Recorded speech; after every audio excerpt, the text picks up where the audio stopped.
பஞ்சமகா புருஷ யோகத்தை கொடுக்கக்கூடிய அந்த செவ்வாய் இந்த மாதத்தில், அதாவது வருடத்தின் முதல் மாதத்திலேயே உச்சமடைய போகிறார் 7ஆம் வீட்டில். அவர் 6ஆம் வீட்டில் இருக்கிறதுமே உபஜெயம். இந்த ஜெயம்னாவே வெற்றி தான். அப்போ தனஸ்தானாதிபதியும் அவர் கூட சேர்த்துக்கிறார். தனஸ்தானாதிபதி, சுகஸ்தானாதிபதி, பாக்ய, உங்களுக்கு ஜீவனாதிபதியின் கூட்டணி அப்படிங்கிறதே உங்களுக்கு தூக்கி கொடுப்பதற்கு தயாராக இருக்கிறது. அந்த பாக்ய சனியை குரு பார்க்கிறார். அப்போ சாட்டர்ன் உங்களுக்கு 8ஆம் வீட்டுக்கு அதிபதியாக வருகிறார். ஜூபிட்டர் 6ஆம் வீட்டுக்கு அதிபதியாக வருகிறார். 6ஆம் பாவாதிபதி 8ஆம் பாவாதிபதியை பாக்கியத்தில் பார்ப்பது அப்படிங்கிறதும் உங்களுக்கு விபரீத ராஜயோகம். எல்லா ஆங்கிள்லையும் நம்ம தோண்டி தோண்டி பார்த்தாலும் இந்த விபரீத ராஜயோகம், திடீர் யோகம், இந்த கிரகங்களின் தசாபுத்தி அந்தரங்கள் கோச்சாரத்திலோ அப்படி இல்லைன்னா உங்களுடைய ஜனனகால தசாபுத்தி அந்தரங்களிலோ உங்களுக்கு அனுகூலமாக வரும் பொழுது வருடத்தின் ஃபர்ஸ்ட் ஹாஃபிலே கண்டிப்பாக நடக்கும்னு சொல்லுவது தான் நிதர்சனமான உண்மை.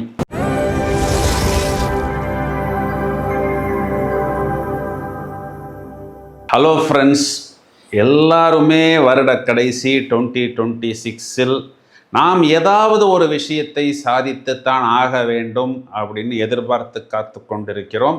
2026 12 ராசிகளுக்கும் நாம் கொடுத்த பலன்கள் எல்லாரையும் நல்ல விதத்தில் போய் சென்றடைந்திருக்கிறது. ஆனால் எல்லாரும் கேட்ட கேள்வி என்னென்ன, சார் எங்களுக்கு 2026ல் லக் இருக்கா, நாங்கள் மேலும் ஜெயிக்க முடியுமா, எங்களுக்கு விபரீத ராஜயோகம் இருக்கிறதா, அதாவது ஒரு ஜாக்பாட் புதையலுக்கு நிகரான யோகம் எங்கே இருக்கிறது, நாம் அதனை ஆக்டிவேட் செய்ய முடியுமா? எல்லா பக்கமும் மழை பெய்து கொண்டு தான் இருக்கிறது. நம்மால் மழையை நிப்பாட்ட முடியாது. ஆனால் கையில் ஒரு கொடையை எடுத்துக்கொண்டு நாம் போகும் பொழுது நம்மை பாதுகாத்து கொள்கிறோம். அதைப்போல் நம்மை மேலும் மெருகேற்றி கொள்வதற்கு, நம்மை மேலும் பாதுகாத்து கொள்வதற்கு, மேலும் மேலும் நாம் பலவிதமான வெற்றிகளை பெறுவதற்கு ஒவ்வொரு ராசிக்காரர்களும் ஒவ்வொரு நட்சத்திரக்காரர்களும் என்னென்ன பயிற்சி செய்ய வேண்டும்? ஒருத்தருக்கு நல்ல குரல் வளம் இருக்கிறது. குரல் வளம் மட்டும் போதுமா? அதை வைத்து ஒரு பாடல் பாட முடியாது. ஆரோகணம்னா என்ன, அவரோகணம்னா என்ன, என்ன ஸ்ருதி, என்ன ஸ்கேல் என்பதற்குண்டான பயிற்சியை அவர் எடுக்க வேண்டும். ஒருத்தருக்கு உடல் வாட்டம், உடல் பலம் நன்றாக இருக்கிறது. ஆனால் முறையான ஒரு உடற்பயிற்சி இருந்தால்தான் அந்த நபர் ஒரு வீரனாக, ஒரு பராக்கிரமம் நிறைந்த மனிதனாக மாற முடியும். அதைப்போல் இந்த அதிர்ஷ்டத்தையும் நாம் எதிர்பார்த்து காத்திருக்கும் பொழுது அதனையும் நாம் பயிற்சி செய்ய செய்ய செய்ய திடீரென்று நமக்கு அந்த ஒரு விபரீத ராஜயோகம் என்பது ஏற்படும். அவ்வாறு அது ஏற்பட்டு விட்டால் பிறகு உங்களது வளர்ச்சியை யாராலையும் நிறுத்தவும் முடியாது, கட்டுப்படுத்தவும் முடியாது. இந்த விபரீத ராஜயோகம் உங்களது ராசிக்கு எங்கே இருக்கிறது?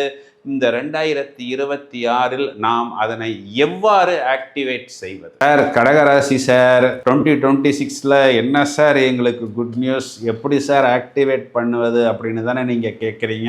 எல்லாருக்கும் நன்றாக தெரியும். நம்ம தான் நிறைய வெட்ட வெளிச்சம் போட்டு காண்பிச்சு விட்டோம். கஷ்டப்பட்டது கடகராசி போல் இல்லை அப்படிங்கிறது. இப்போ அந்த கஷ்டத்தை எல்லாம் நீங்கள் சுக்குநூறாக உடைக்கப் போகிறீர்கள்.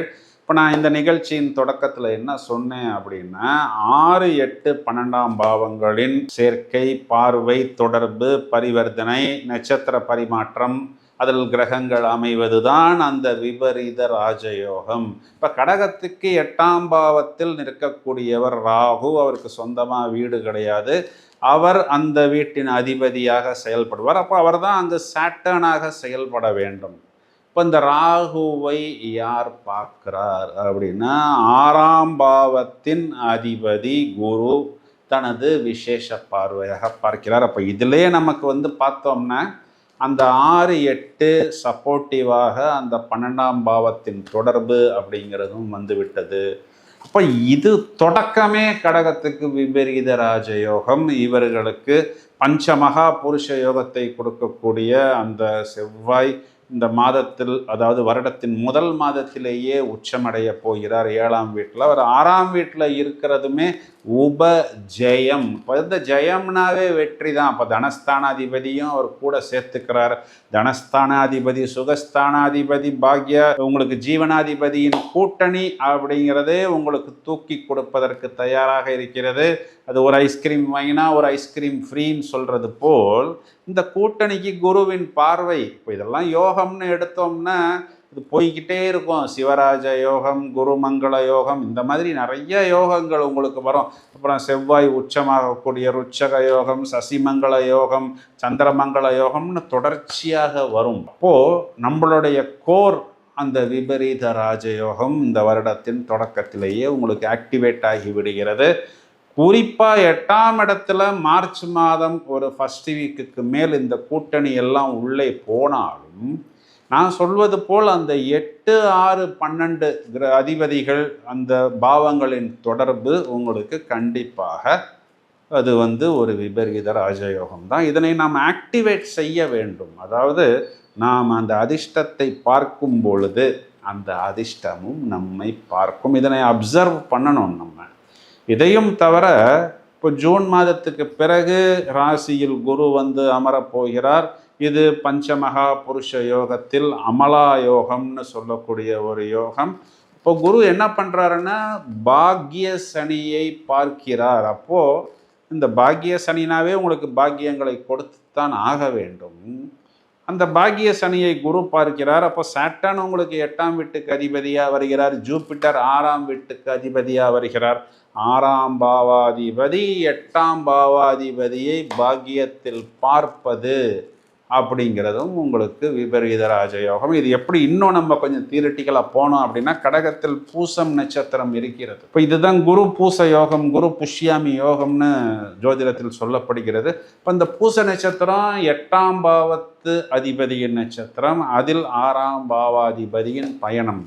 ஸோ எல்லா ஆங்கிள்லையும் நம்ம தோண்டி தோண்டி பார்த்தாலும் இந்த விபரீத ராஜயோகம், திடீர் யோகம், இந்த கிரகங்களின் தசாபுத்தி அந்தரங்கள் கோச்சாரத்திலோ அப்படி இல்லைன்னா உங்களுடைய ஜனனகால தசாபுத்தி அந்தரங்களிலோ உங்களுக்கு அனுகூலமாக வரும் பொழுது வருடத்தின் ஃபர்ஸ்ட் ஹாஃபிலே கண்டிப்பாக நடக்கும்னு சொல்வது தான் நிதர்சனமான உண்மை. நம்ம எந்த மாதிரி விஷயங்கள் இதை எதிர்பார்க்கலாம் அப்படின்னா கோல்டு சம்பந்தமாக, ப்ரிஷியஸ் மெட்டல்ஸு, பூமி சம்பந்தப்பட்ட விஷயங்கள், இதிலெல்லாம் இந்த ஃபார்மசூட்டிக்கல் சம்பந்தப்பட்ட விஷயங்கள், இடம், வீடு, இந்த மாதிரியான விஷயங்கள், தொழில் சம்பந்தப்பட்ட விஷயங்கள், பூர்வீகம்னா அங்கே ஏதோ ஒன்றுமே இல்லைன்னு நினைத்திருப்பார்கள்.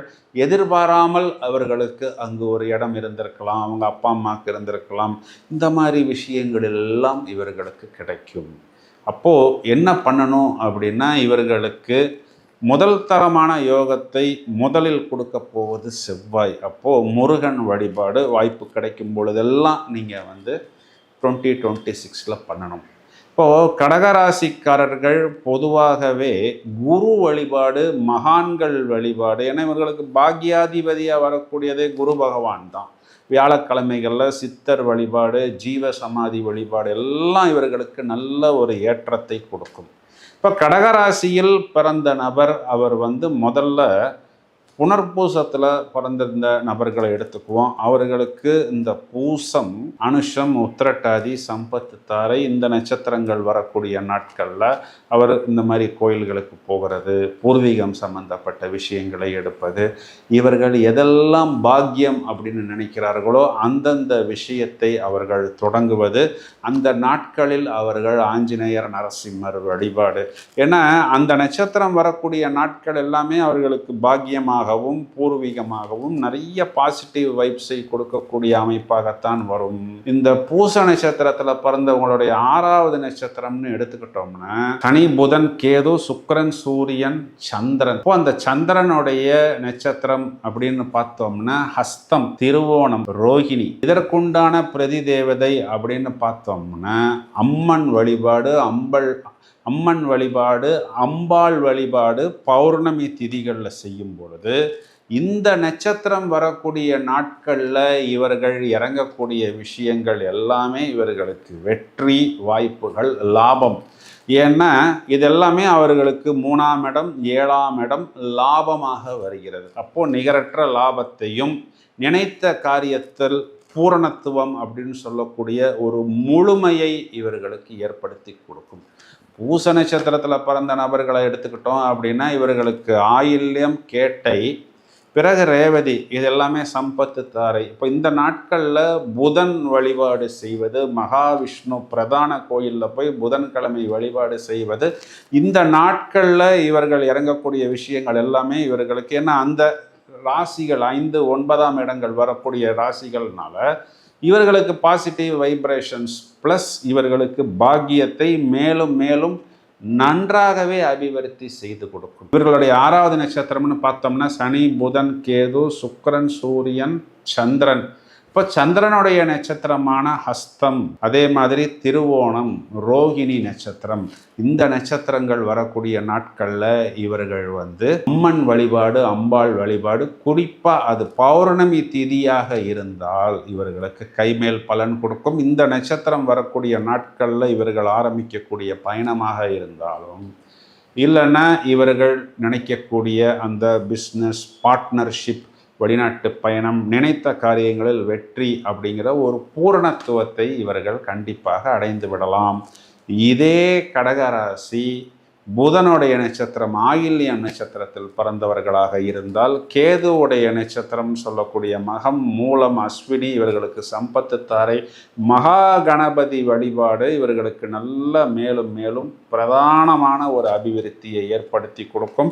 இந்த நாட்களில் இவர்கள் பூர்வீகம் சம்பந்தப்பட்டது, பாக்கியம் சம்பந்தப்பட்ட விஷயங்கள் எல்லாமே நல்ல பாசிட்டிவ் வைப்ரேஷன்ஸை ஏற்படுத்தி கொடுக்கும்.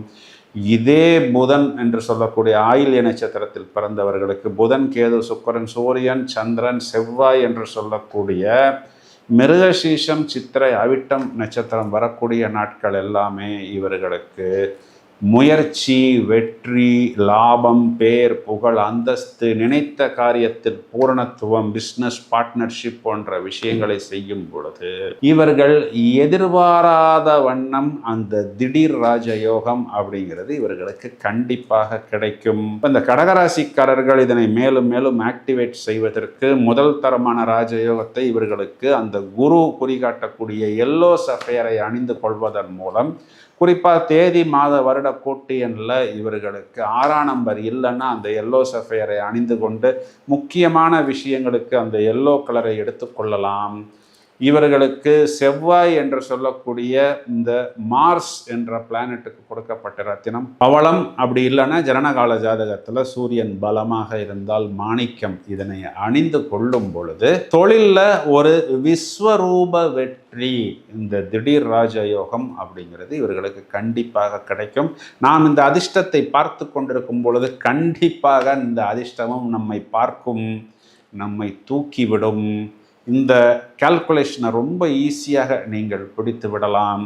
இந்த பதிவை உங்களது நண்பர்களுக்கும் உறவினர்களுக்கும் ஷேர் செய்யுங்கள். தொடர்ந்து இணைப்பில் இருங்கள். வாழ்த்துக்கள். Thank you friends.